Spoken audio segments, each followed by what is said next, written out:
सुनेंगे। आप इस कहानी को अंत तक जरूर सुने और भगवान गणेश जी का आशीर्वाद जरूर ग्रहण करें। दोस्तों, अगर आप मेरे चैनल पर नए हैं तो प्लीज चैनल को सब्सक्राइब करें और वीडियो को लाइक और शेयर करें। एक बार गणेश जी महाराज ने सोचा कि क्यों ना मैं पृथ्वी के लोगों की परीक्षा लूं। वे एक छोटे बालक के रूप में पृथ्वी की यात्रा करने लगे। वे एक हाथ में एक चम्मच दूध, दूसरे हाथ में मुट्ठी भर चावल लिए घूम रहे थे। यह बोलते हुए, यह चावल और दूध लेकर कोई मेरे लिए खीर बना दो। यह कहते हुए वे गांव-गांव में घूमने लगे, लेकिन किसी ने भी गणेश जी की बात पर ध्यान नहीं दिया।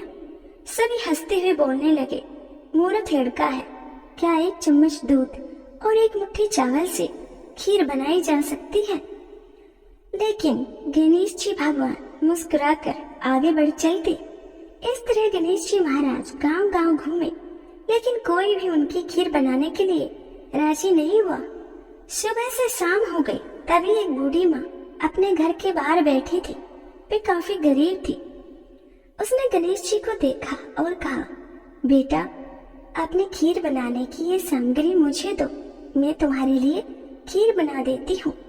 बूढ़ी माँ की बात सुनकर गणेश जी ने कहा, माँ जी, खीर बनाने के लिए अपने घर का सबसे बड़ा बर्तन ले आओ। बूढ़ी माँ छोटे बच्चे का मन रखने के लिए घर का सबसे बड़ा बर्तन लेकर आई। गणेश जी बर्तन में दूध और चुटकी भर चावल डालने लगे। यह देखकर बूढ़ी माँ हैरान हो गई। बूढ़ी माँ के घर के सारे बर्तन दूध और चावल से भर गए। गणेश जी महाराज ने कहा, माई, मैं स्नान करके आता हूँ, तुम तब तक खीर बना लो, मैं आकर खीर खाऊंगा। बूढ़ी माँ बोली, बेटे, मैं इतनी खीर का क्या करूँ। तब गणेश जी ने कहा, माँ, आप पूरे गांव को खीर खाने के लिए आमंत्रित कर दो। बूढ़ी माँ खुशी से कहती है, ठीक है बेटा, मैं ऐसा ही करूँगी। बूढ़ी माँ मन लगाकर बहुत अच्छे से खीर बनाने लगी। खीर की मीठी खुशबू धीरे धीरे गांव में फैलने लगी। खीर बनाने के बाद वे गांव के घर घर जाकर लोगों को खीर खाने के लिए आमंत्रित करने लगी। यह देखकर गांव के कुछ लोग बुढ़िया की बातें सुनकर हंसने लगे। कुछ लोग सोच रहे थे, इतने दिनों से भीख मांगती थी और अपना जीवन यापन करती थी, आज यह पूरे गांव को खीर खाने के लिए कैसे बुला सकती है। तभी एक महिला हंसते हुए कहती है, अरे, तुम्हारे घर में खाने के लिए मुट्ठी भर अनाज तो है नहीं, तुम पूरे गांव को खीर खाने के लिए बुला रही हो।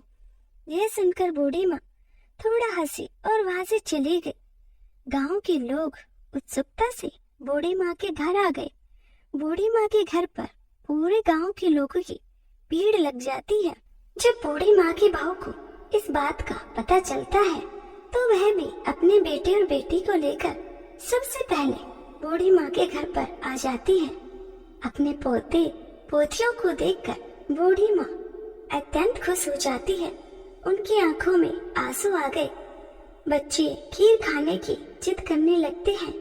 यह देखकर बूढ़ी माँ अपने पोते पोतियों को खीर परोसकर बाहर बैठ गई।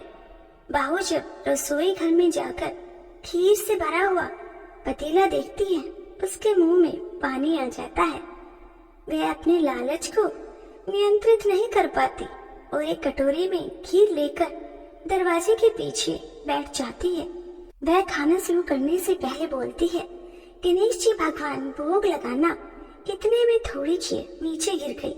गणेश जी को भूख लगी हुई थी और गणेश जी ने भोग खा लिया और गणेश जी प्रसन्न हो गए। तभी गणेश जी वहाँ पर आते हैं।